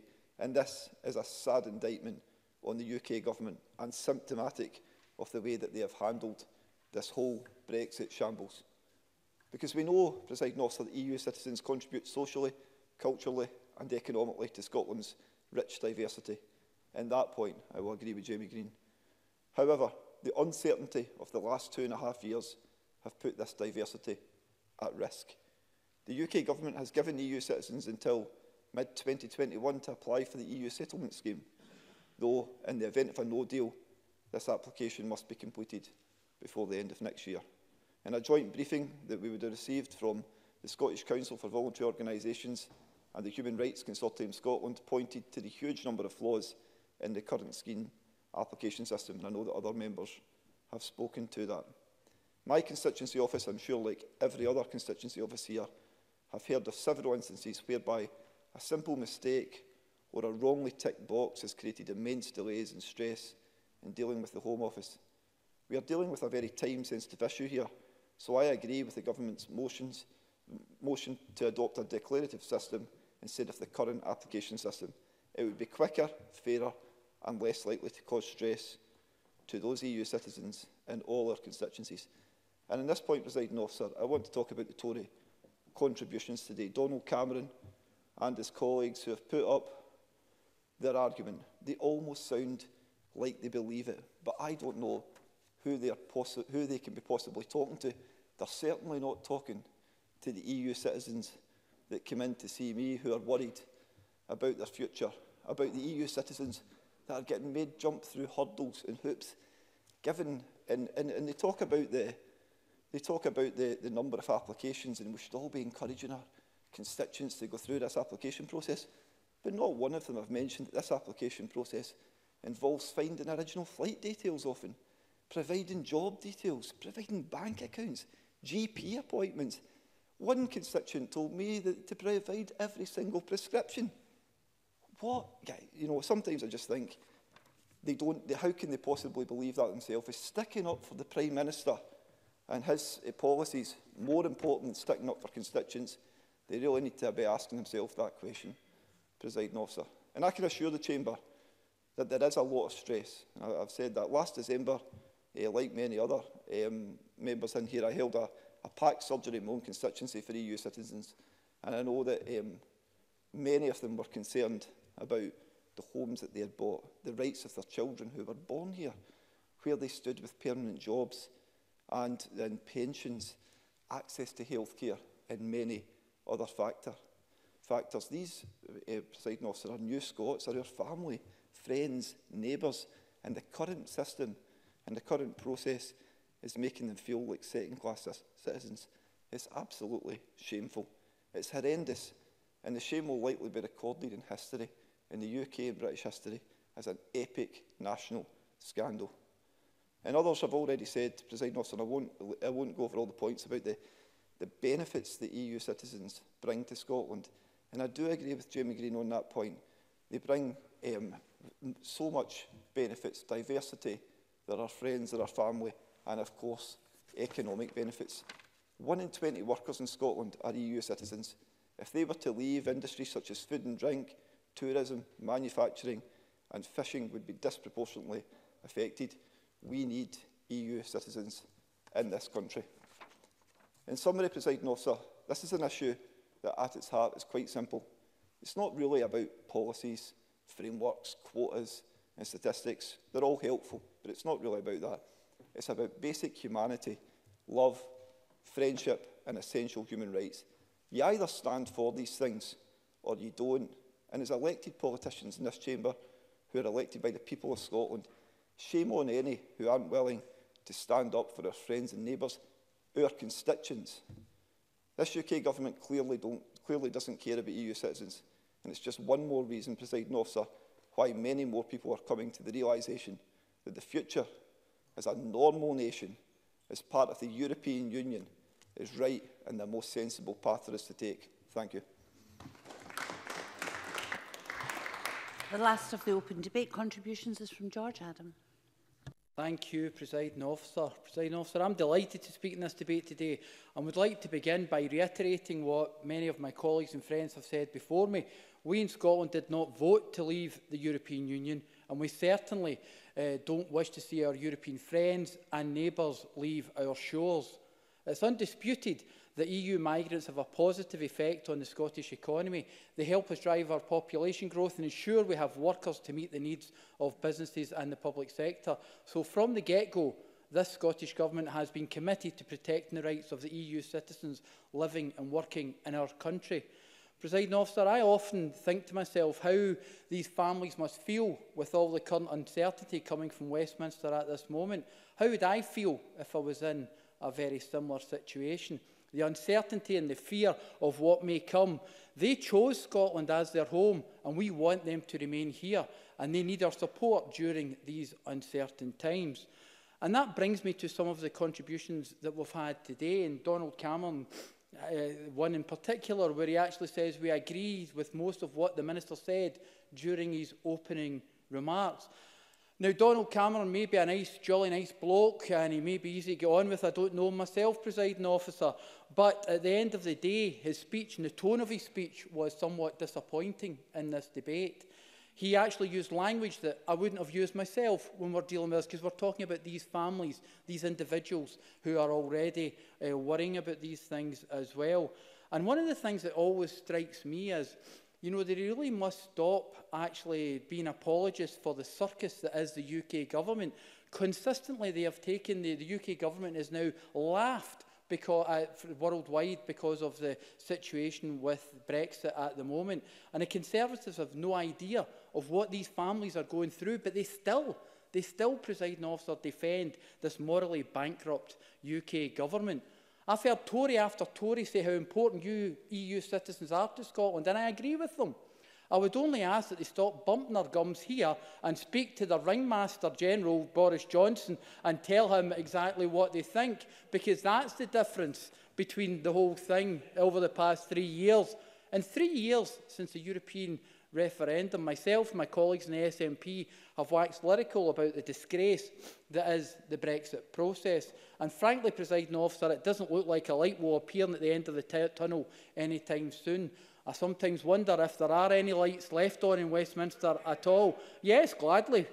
Adam Tompkins. I'm very grateful to George Adam for making an intervention. I'm sorry to interrupt his fine electoral rhetorical flourishes, but I want to quote to him something which the current Home Secretary in Boris Johnson's government has said, and invite him to explain to the Chamber where and how he disagrees with it. This is what the Home Secretary has said. We want to introduce a new, fairer immigration system that prioritises skills and what people can contribute to the United Kingdom rather than where they come from. That's the government's immigration policy. Does George Adam agree with it or not? George Adam. One thing I've learned, Mr Tompkins, is Boris Johnson is very good at making a speech and saying things out loud, but what he actually delivers is never the same as what he says in there. So it's a matter of trust. It's a matter of trust. But during the recent parliamentary recess period, Presiding Officer, I became keenly aware that many of my constituents are growing increasingly concerned about the potential ramifications that leaving the EU could bring and how it will affect their communities and their families. Not only are we facing possible food shortages, increased electricity prices and gas prices and more expensive medication, but dragging Scotland out of the EU against our will opens the door for our communities to lose valued and contributing members. And for me personally, as someone whose wife has a long-term condition, 3 long-term conditions, the looming Brexit dark clouds appears darker still. Most of Stacey's medication comes from mainland Europe, and I've had reassurance from the Scottish Government they're working to sort this out. But there are those in the UK Government to worry about, and though that does not fill me with confidence. But there are many families dealing with long-term conditions who have this fear, and quite frankly, they have all lost faith in Westminster. The recent report of the Migration Advisory Committee commissioned by the UK Government dispels many of the myths about the economic impact of EU migrants under freedom of movement. Let's be clear, EU citizens are not a drain in public services or public finances. In fact, the truth is to the contrary. It is clear from that report that immigration overall has made the UK a more productive economy and a more prosperous nation. Approximately 5.2% of Scotland's total workforce is made up of EU migrants. And the rural economy, particularly relying on people from all over the EU. To name but a few, up to 10,000 EU citizens are employed in food and drink industry in Scotland, and we know how much important that industry is to us. And 10,000 non-UK seasonal migrant workers are employed in soft fruit and vegetable sector. Over 4,500 EU citizens work in Scotland's fishing industry and food standards. In all seriousness, EU nationals are vital to our economy and the way of life up here in Scotland. Look at our tourist industry, something that I think we are all proud of. An estimated 21,000 EU citizens are employed in the tourism sector. Presiding Officer, as we live in these uncertain times, I want EU nationals in Scotland to be under no illusions that here in Scotland we value every living and working member of them in this country. And I hope EU citizens will still call our country home for years to come. For me, Presiding Officer, it's quite simple. There are many of these EU citizens living in Paisley in my constituency. If they choose Paisley as their home, then they're as much of a buddy as I am.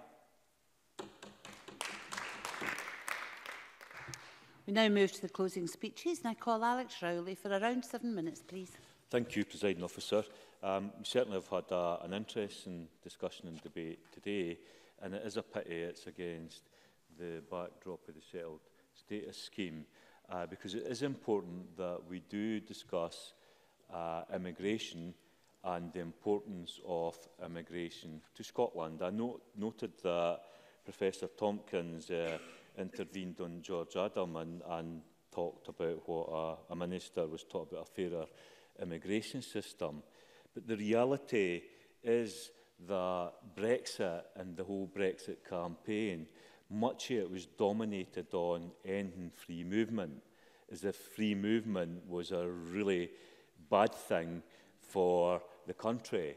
And as politicians, we need to be able to take that on board, because I think most of us in here would acknowledge at some point when we've been on the doorsteps that the issue of immigration and the perception that immigration is a bad thing has come up and does come up on the doors. And very often we fail to actually take that argument on board. We also fail to acknowledge that a shortage of housing, a failure to get access to the NHS, a failure to get access to good education, it's easy, if you like, to blame the immigrants. And that is often what happens, and that's why, as politicians, we need to have these discussions and the positive aspects of immigration that come out today. Stuart McMillan. Thank Alex Rowley for taking the intervention. Can I suggest to all colleagues in the Chamber that the report that was published, as I spoke about earlier, the report that was published by the Equal Opportunities Committee in this Parliament in 2010 is a very good starter to actually get those arguments over to the wider population. Alex Rowley. Yeah, I'm grateful for that, but it is important. I do believe that if politicians at a UK level in particular, but at every level, had not ducked these questions, we perhaps would not have Brexit today, and that's why it's important that we do have the discussion. I was also reminded, somebody mentioned the UK Parliament Scottish Affairs Committee, and I was reminded that when they were taking evidence on the report that they did, there was somebody from an employment agency in Eastern Europe giving evidence, and he said that many people, when they come in, there's two things that they don't want. They don't want to pick fruit, and they don't want to come to Scotland. And you know, that in itself is an issue. And I make that reference because I would acknowledge, and I think the Minister would acknowledge, that there are specific challenges and issues for Scotland when it comes to encouraging people to come here and make their home here. And that's why certainly the Labour Party in Scotland is open to having further discussions with all parties, because we have to recognise that moving forward, we absolutely need more people to come here and to settle here. And that's why, as many people have said, we're in this crazy position that we're in, where people are being discouraged. The BMA highlighting a lot of medical professionals who may not want to stay here, and that would be a real disaster for us. Lewis MacDonald also highlighted the uncertainty, the impact that uncertainty has on people's lives, and the issues around mental health, with many people being depressed. And you can understand that, because most people I speak to are actually depressed about Brexit and want to see us get a solution to that. But that solution can't be a worse deal than Mrs May's deal, which I do believe Boris Johnson offers us. And the best way forward is to go back to the people and ask them, is this really what they wanted at the end of the day? Joan McAlpine says that the scheme is fundamentally flawed, and many others say that, but it's difficult for me to see where Donald Cameron and the Tory benches are coming from, because I'm not asking you to listen to what I say or Joan McAlpine or anybody else for that matter. Look at all the briefs that have come in for people on the front line, for our NHS, for the third sector. All those briefs are saying that the scheme as it currently stands is fundamentally flawed, and that we need to take action. Hence my question earlier to the Minister about putting more resources in, welcoming the resources that have been put in, but we do need more resources. So I cannot for the life of me understand why the Tory benches can come along here today and say, as Alexander Stewart put it, this grieving politics, put it on the back benches. It's not grieving politics, it is listening to all those organisations out there. It's seeing what the real threat is to our NHS and to so many other areas. If many of those people who have chosen to stay in Scotland end up choosing to leave Scotland, we will be in deep trouble. So it's not, as Alexander Stewart puts it, about grieving politics, it's the facts. And you have to, as Professor Tompkins often says, follow the evidence. Well, the evidence is that we have a real problem with the scheme. And as a result of that, Presiding Officer, we need to think again. I would urge the Tories to join with every other party in here, follow the evidence, and let's get this scheme changed so that people are not having to go through what they're going through right now. Thank you. Adam Tompkins, a generous 9 minutes. Thank you, Presiding Officer. There's a lot in that, not everything, but a lot in that speech by Alec Rowley that I agree with. I thought it was a very thoughtful set of contributions. Presiding Officer, on these benches, I think across the entire chamber, it's true that everybody here values the contribution that is made by EU citizens to all aspects of life in Scotland. And we agree, we do agree very strongly with the opening words of the government's motion today in Ben Macpherson's name. And these are, he's right, this is an important issue, and it's important that everybody who speaks about this issue in this Parliament puts on record the extent to which we all welcome citizens to Scotland and to the rest of the UK from the EU and indeed from elsewhere in the world. Likewise, we all of us recognise the significant contributions that EU citizens make to Scotland and to the whole of the UK, socially, culturally and economically. These are the words of the government, the opening words of the government motion, and we agree with them. And Alec Rowley is absolutely right that we need to have an honest debate about immigration. And that honesty requires us to say those welcoming words, which are not just, boilerplate. They are genuinely meant. But we also need to be honest about the drawbacks of uncontrolled immigration. Immigration is not an unalloyed good. It comes with difficulties as well as benefits. And we need to be honest and candid, both about the positives of immigration and about where we have got immigration wrong in the past. Presiding Officer, we all know that the Scottish economy depends particularly on EU migrant labour, particularly in two sectors of the economy. First, in the rural economy, where we know that up to 10,000 European citizens are employed in food and drink. In Scotland, we know that up to 10,000 non-UK seasonal migrant workers are employed in the soft fruit and vegetable sector in Scotland. We know that 4,500 EU citizens work in the Scottish fishing industry.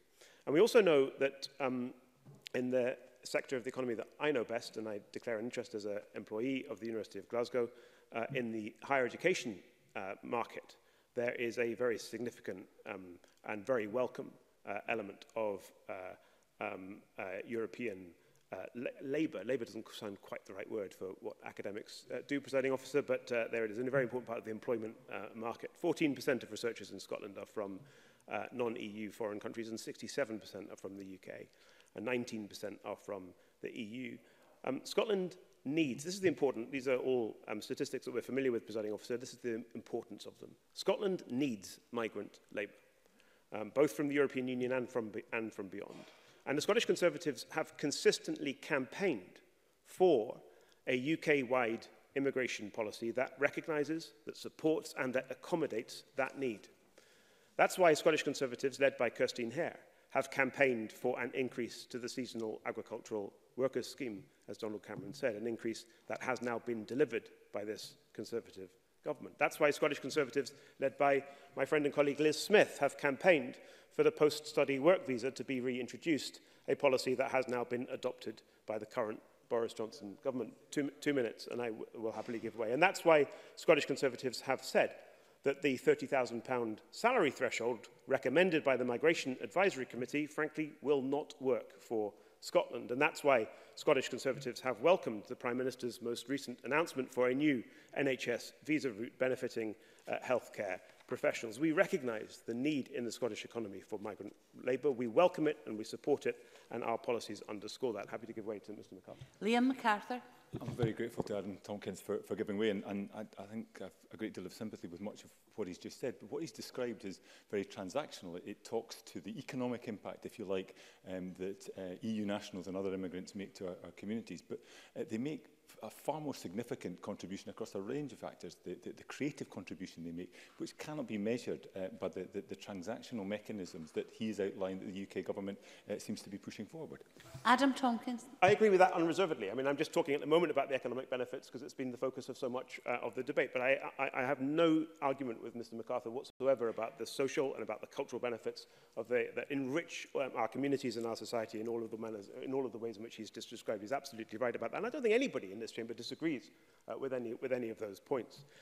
Where the government motion, in our view, goes wrong, Presiding Officer, I've talked about where we agree with Mr McPherson's motion, but where we think it goes wrong is where it talks about insecurity and anxiety. And the opening words of his opening speech that opened this afternoon's debate were to talk about uncertainty. And I very much recognise that there is insecurity, anxiety and uncertainty. I very much regret that there is insecurity, anxiety and uncertainty, but we have to be absolutely clear, Presiding Officer, about why we have this. And it's caused, I'm afraid, by those, including the SNP, who have consistently refused to back our carefully negotiated withdrawal agreement. That withdrawal agreement guarantees the rights of EU nationals lawfully resident in the United Kingdom. That's what the SNP called for, and yet the SNP have voted against it again and again and again. And I'm afraid that's what has caused the very uncertainty that the SNP now complains about.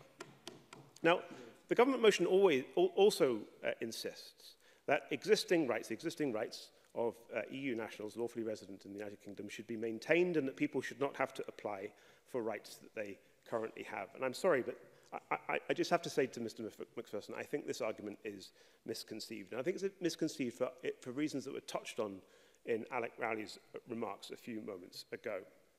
Free movement will end when we leave the European Union, or at least it will end at the end of the transition period. Now, free movement is a nice phrase, but what does it mean?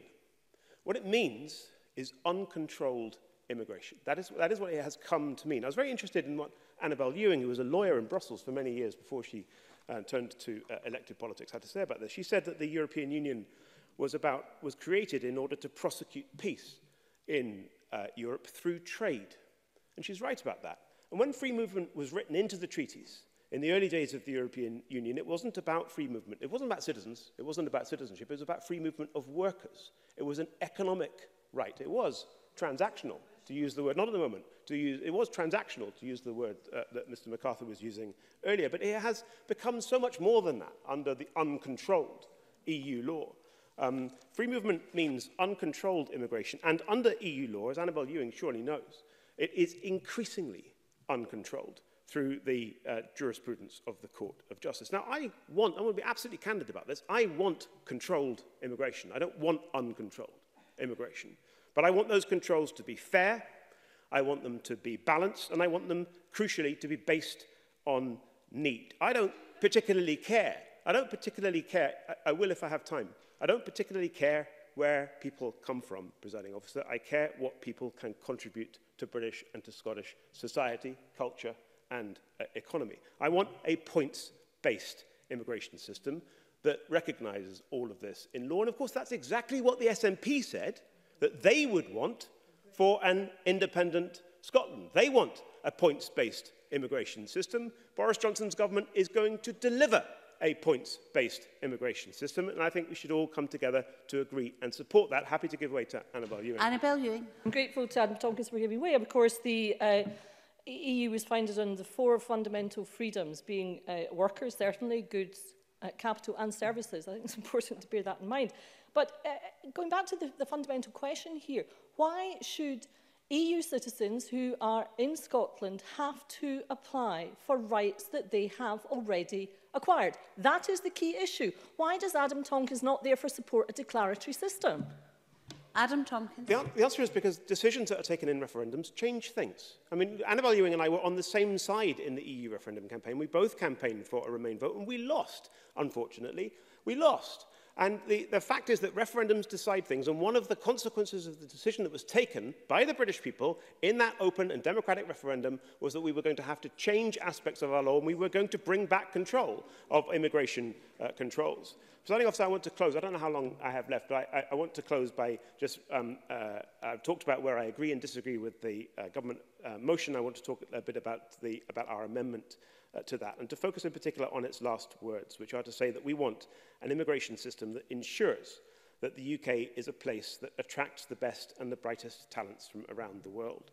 The RSE, Donald Cameron mentioned the RSE, and I should say that I am a fellow of the RSE, although I had nothing to do with the preparation of their work on migration policy, said this: the UK should promote a narrative of being open for business and seen as a welcoming destination for immigrants. It must be clear, in particular, that skilled and talented migrants are both required and valued. And there's much more that the RSE says about that, but in the interests of time, I won't read it all out. Now, I agree with much of what the RSE have said, and this is the point I want to make about it. I think Ben Macpherson does too. I know Ben Macpherson. I know he's capable of reaching out across the aisle and working with political opponents, and I welcome that, and I'd like to see more of it on this and other subjects. And I know there's an election on. I know there's an election on, presiding officer, and I know that we're all politicians. But let's have less of the point scoring and grandstanding, and let's have a bit more of the cross-party working to ensure that we have an immigration system post-Brexit that works for all sectors of the Scottish economy. Thank you.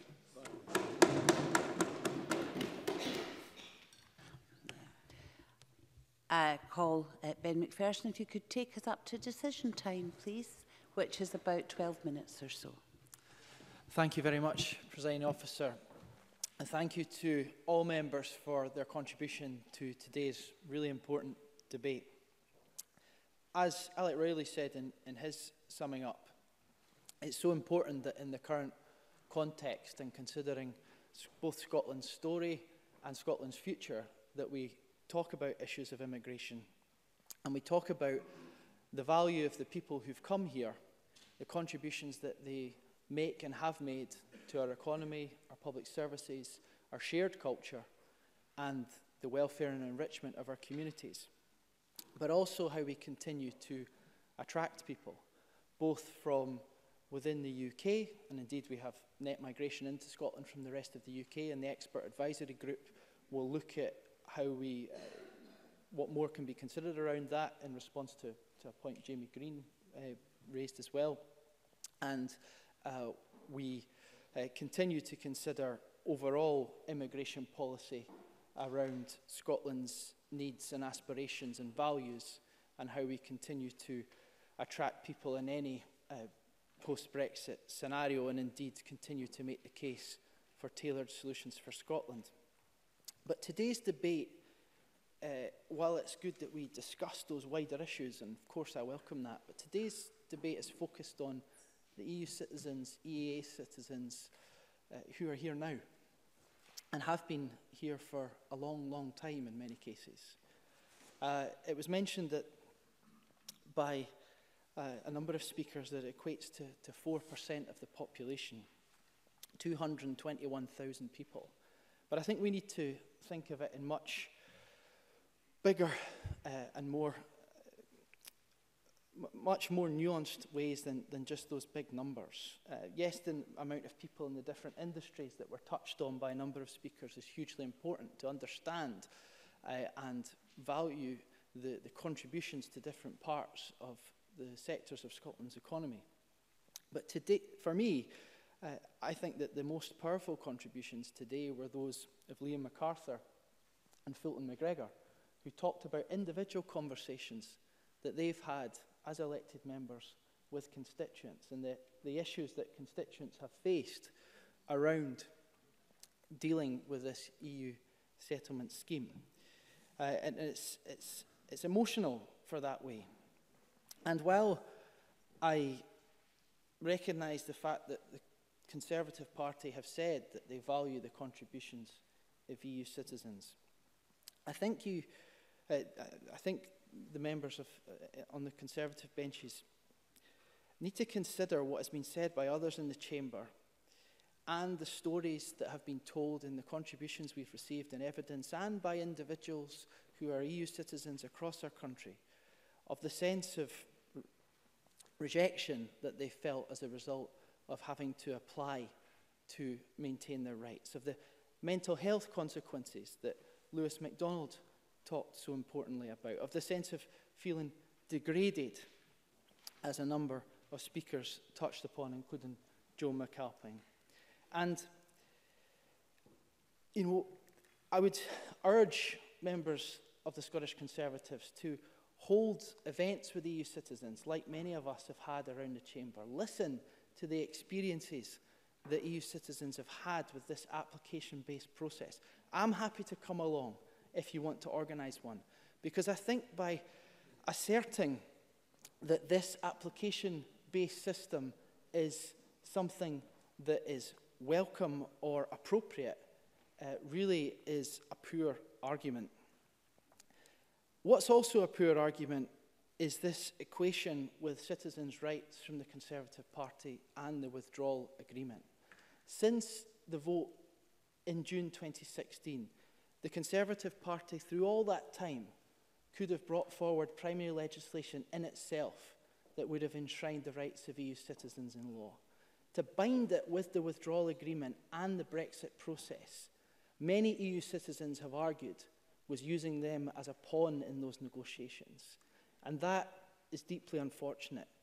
And that is why, to equate the politics of Brexit as a whole and bring the EU citizens' rights argument into questions about the withdrawal agreement, I believe is wrong.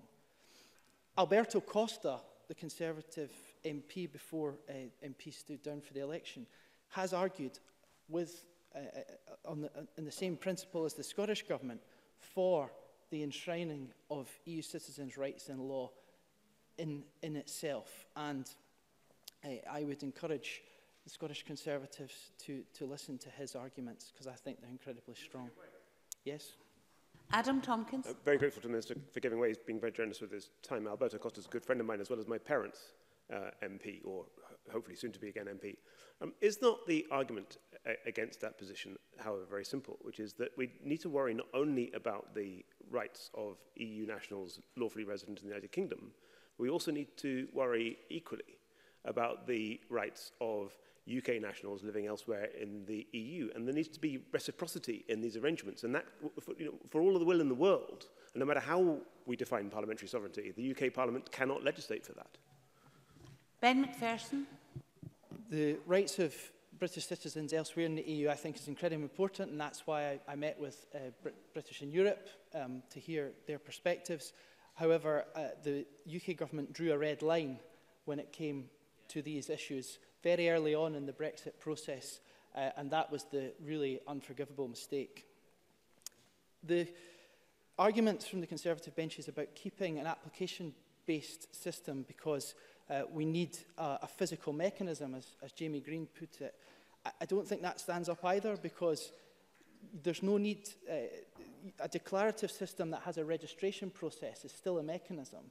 It's just very different from a constitutive applications process, which is what the EU settlement scheme is, where on the one hand, you declare people's rights, and then there's a registration process thereafter in order to make sure the system administratively works well and effectively.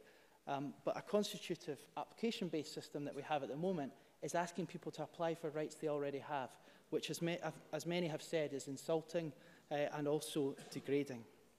And as Liam MacArthur said very eloquently, but also worryingly, an application system hangs a threat of deportation over EU citizens' heads.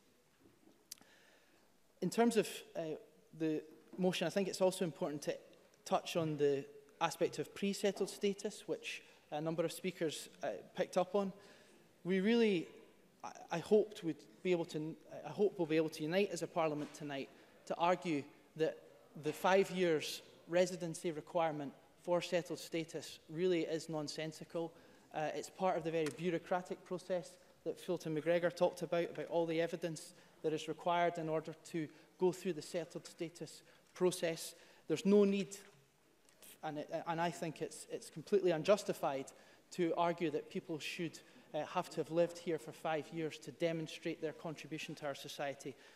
A pre-settled status is confusing and has a potential impact on a sense of two different classes of EU citizens, and we could do well without it. And just, if we're going to have a settled status scheme, let's make sure that everyone gets full settled status and all the rights that come with that. Annabel Ewing, I was grateful that she picked up on the point about physical proof. Not every EU citizen will want physical proof of settled status, but those that do should have the right to have it in order to have that reassurance, as they see it, of their status.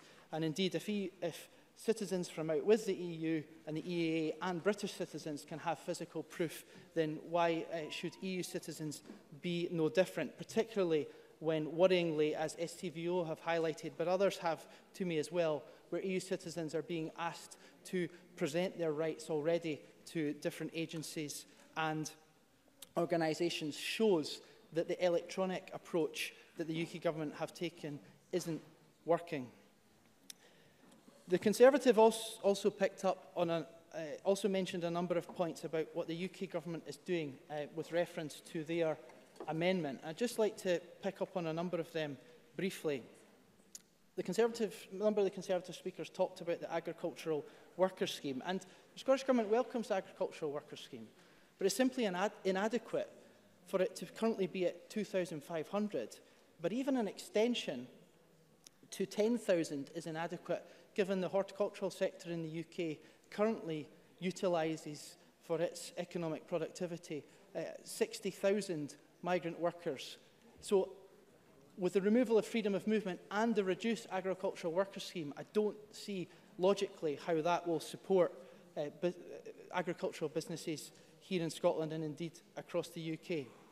And while the NHS visa that's been proposed by the UK government does have some advantages in that they say it will be fast-tracked and the application fee will be half.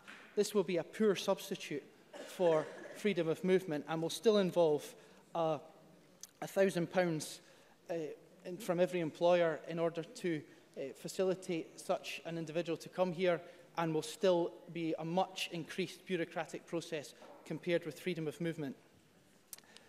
Also on the Conservative amendment, and why we'll be voting against it, was the point around the brightest and the best. And this is a phrase that the UK government is using on a regular basis. And we in Scotland want to attract people who are highly qualified. That's why we've continually argued for the reintroduction of the post-study work visa, and we're glad to see that happen after 7 years of campaigning, but we'd like to see it implemented sooner. But I think this phrase, the brightest and the best, is unfortunate because it creates a hierarchy of skills. And actually, if you look at the wider enrichment that immigration brings to Scotland, for example, 16,000 health and social care workers, how does this phrase of the brightest and the best, which is giving a perception of highly qualified, highly paid individuals only being welcome in the UK, it doesn't capture the wider enrichment and importance of immigration to Scotland and indeed to the UK as a whole. And just lastly, in terms of the Conservative points, I talked about SNP policy in the White Paper of 2013. Let us be clear that we, yes, argued for a point system for out with the EAA, but the clear policy of that White Paper in 2013 was for Scotland to stay in the EU. And of course, that is what removal of our EU membership is now what we face, unfortunately, as being part of the UK. But I don't want to get too much into the constitutional question, because I want to focus this on EU citizens' rights, because that's what's most important today. In summing up, Presiding Officer, just finally, I would like to emphasise that the Stay in Scotland campaign is up and running. I would encourage members to use the materials. I would encourage members to encourage businesses, third sector organisations, other entities within their constituencies and regions to do all they can to encourage EU citizens to stay and to support them to do so.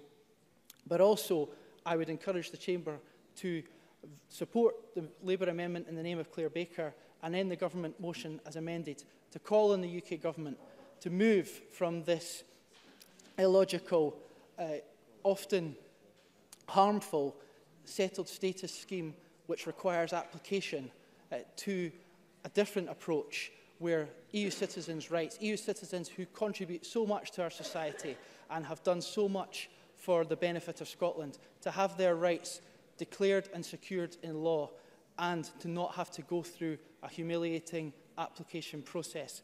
And if we are going to keep an EU settlement scheme, to at least get rid of the pre-settled status because it is unnecessary, and to give individuals the option of physical proof so that they can demonstrate their rights in that way if that's what they choose to do.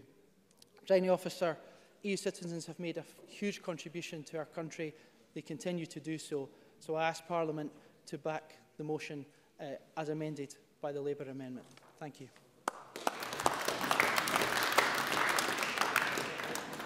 Thank you very much, Minister. That concludes our debate on protecting the rights of EU citizens. There are 3 questions to be put this evening. And I would remind members that if the amendment in the name of Donald Cameron is agreed, then the amendment in the name of Claire Baker will fall. So the first question is that amendment 19809.2 in the name of Donald Cameron, which seeks to amend motion 19809 in the name of Ben Macpherson on protecting the rights of EU citizens in Scotland, be agreed. Are we all agreed? No. We're not agreed. We'll move to a vote. Members may cast their votes now.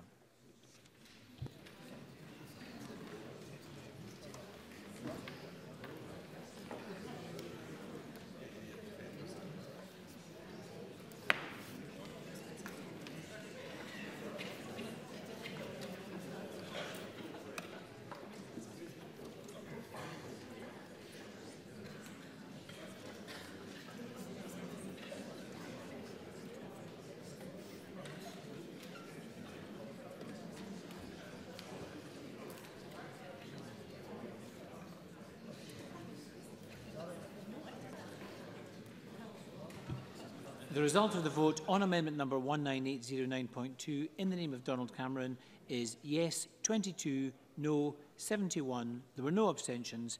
The amendment is therefore not agreed. The next question is that amendment 19809.3 in the name of Claire Baker, which seeks to amend the motion in the name of Ben Macpherson, be agreed. Are well agreed? We're not agreed. We'll move to a vote. Members may vote now.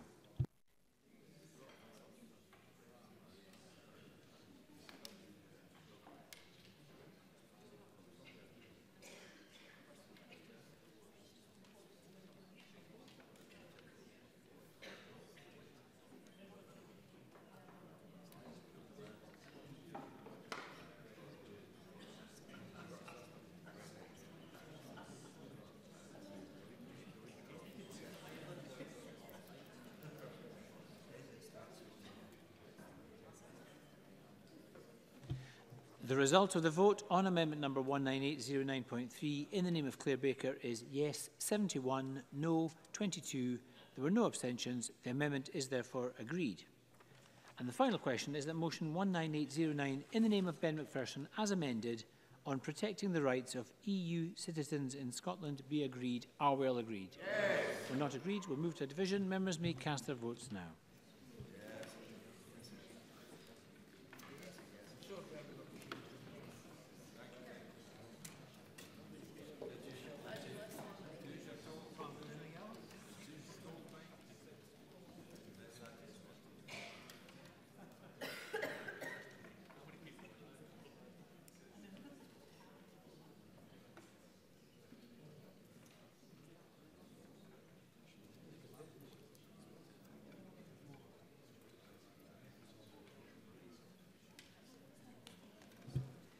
The result of the vote on motion 19809 in the name of Ben Macpherson as amended is yes 71, no 22. There were no abstentions. The motion as amended is therefore agreed.